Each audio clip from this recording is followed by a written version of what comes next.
Welcome to our channel. Today we how to install Apple Music app on Windows using iTunes, complete guide step by step clearly.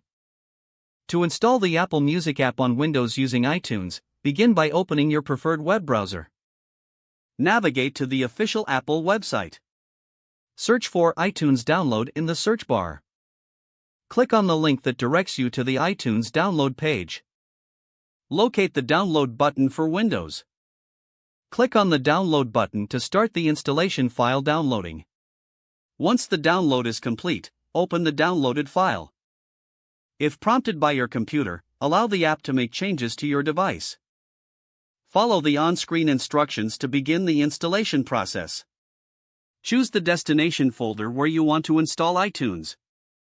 Click on Install to proceed with the installation. Wait for the installation to complete. Once finished, launch iTunes from your desktop or application folder. Sign in with your Apple ID credentials or create a new Apple ID if you don't have one. After signing in, navigate to the account menu at the top of the window. Select View My Account from the drop-down menu. Scroll to the Apple Music section. Ensure that your subscription is active or sign up for the service if necessary. Once your account is set up, return to the main iTunes interface. Click on the Music tab located in the upper left corner.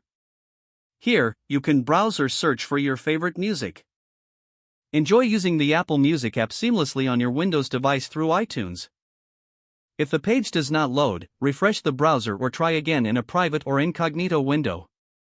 Make sure you are using the correct email address, then retype it carefully to avoid small typos.